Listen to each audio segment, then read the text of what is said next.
check this out, guys. Whoop, brakes are working. Okay. This is one gorgeous 70 Challenger TA. The real deal, real McCoy TA. Now, some of you may have already seen a little bit of this car on Tony's channel. What we're going to do is have a little bit closer look at it today. Have a look underneath, and I'll show you what I've done to the engine, and we'll take it for a little drive down the road, and I get to play with a pistol grip shifter. So life is good.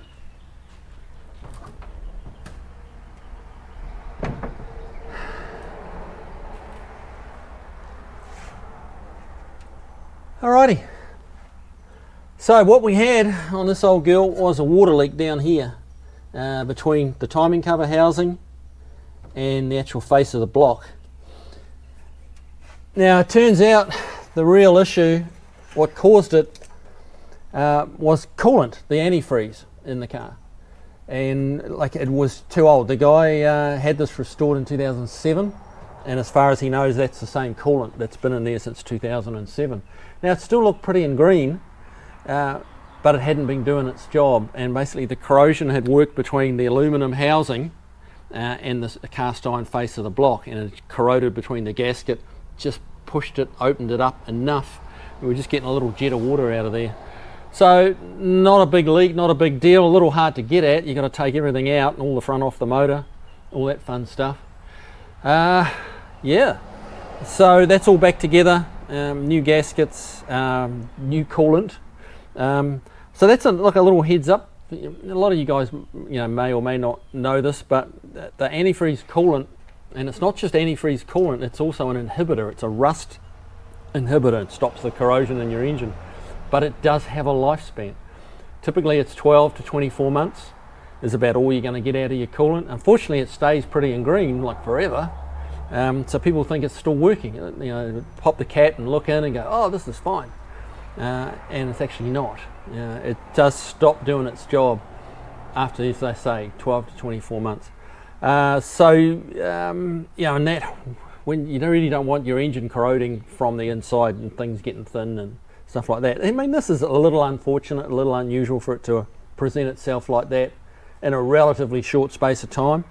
But it happens, and for the sake of 25 bucks worth of coolant, change it every couple of years. You just drain it out, pour some new stuff in, away you go.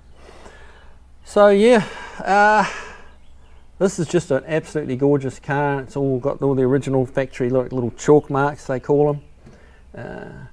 Everything's branded Mopar, even like down to the heater hoses has got the like the Mopar pentagram here.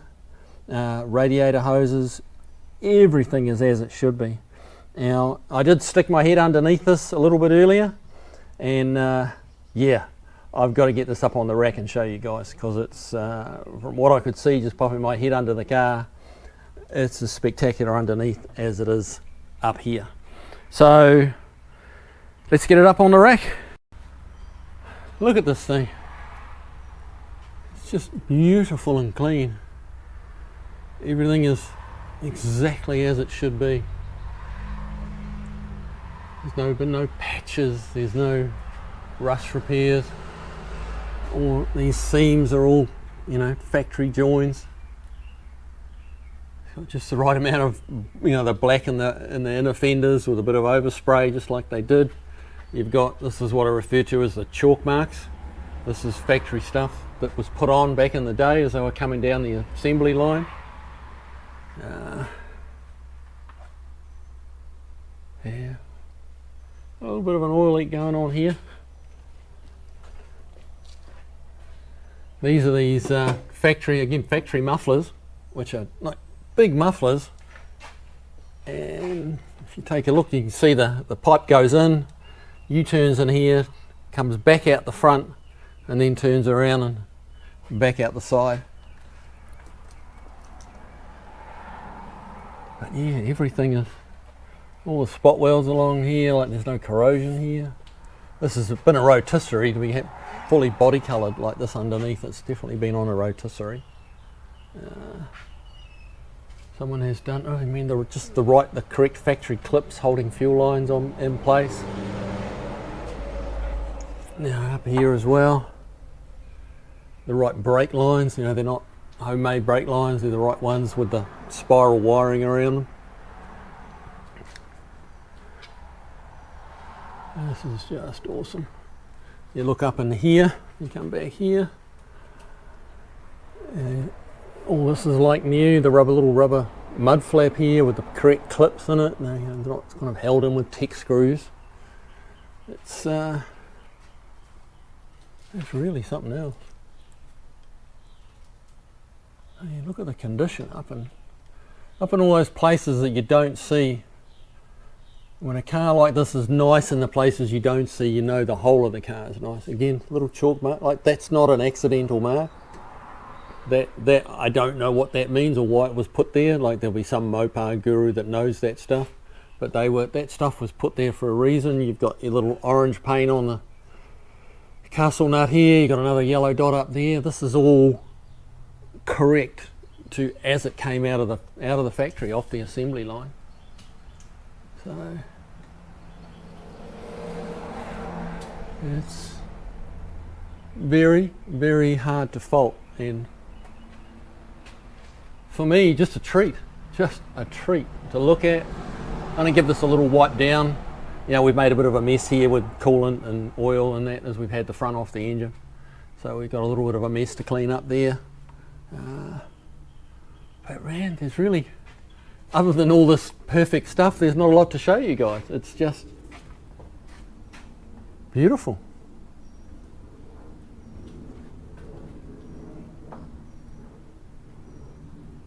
Yeah. I mean, every nut and bolt holding the chin spoilers on is correct.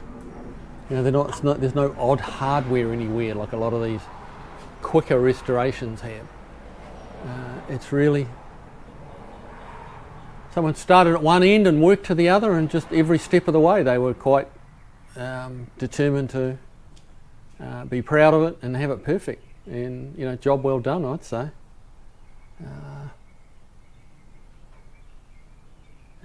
I'd be proud to say I'd done this one.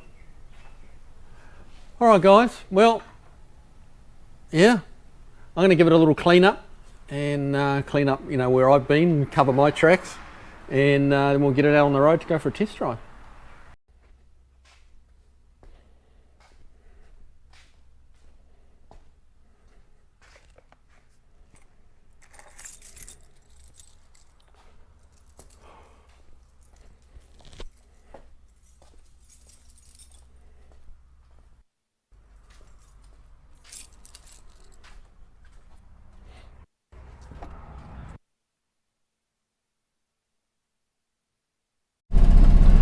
Alright, let's take this hot rod for a test drive.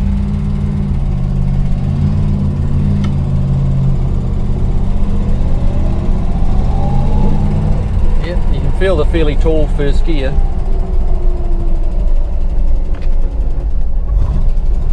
Oop, fuck. Trying not to let it stall, it's a bit cold. It's a lot cold actually, but no.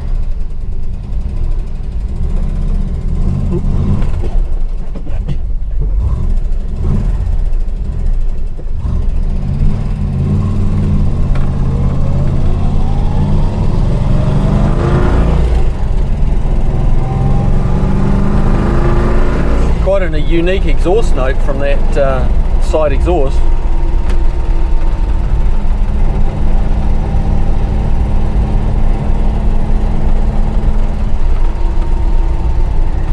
Pretty tight to drive, like it feels tight, feels nice, and it's fairly stiff in the suspension. It's picking up all the little bumps. So, but you kind of, you know, that's good. You'd expect that. It's a TA, you know. It's meant to grab a little bit on the old brake.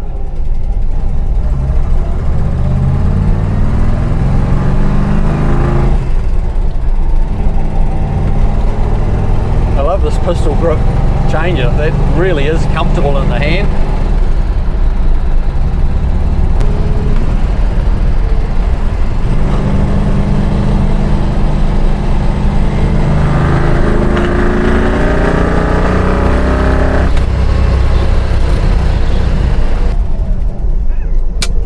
Oop.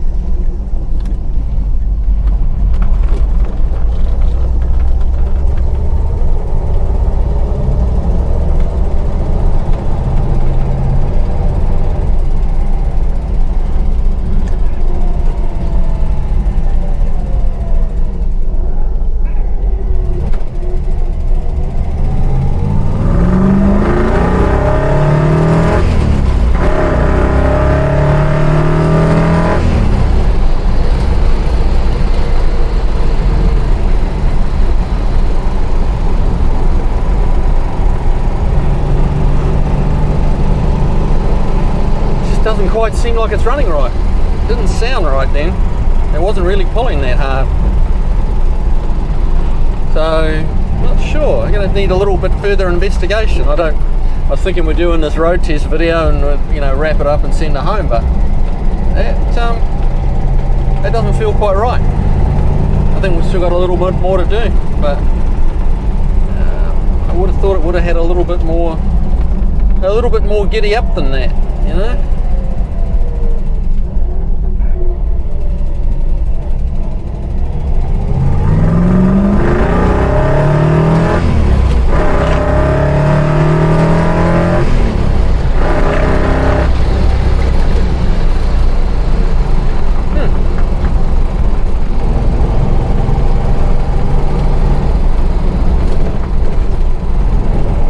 Maybe it just needs the cobwebs blowing out of it.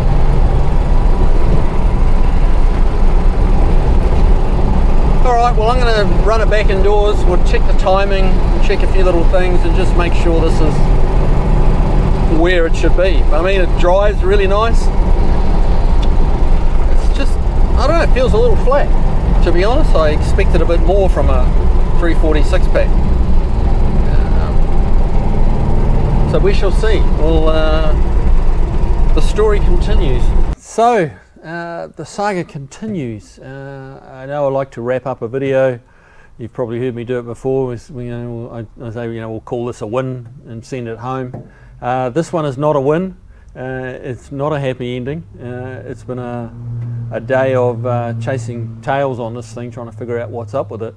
What we did find was that all the valve lash clearances were all way too tight, like by 100 thou or more. So we backed all those off. Said, Tony came over and gave me a hand and kind of just try and shed some light on this little mystery. So yeah, we got it running quite a bit better. Like loosening the valves up helped it. It's a little bit happier to rev. We balanced the carburetors up a bit better. It was trying to idle through the front and rear carbs, which it's not meant to do. So that made it go better. It sounded a lot better idling. It wasn't kind of like poppy sounding so much.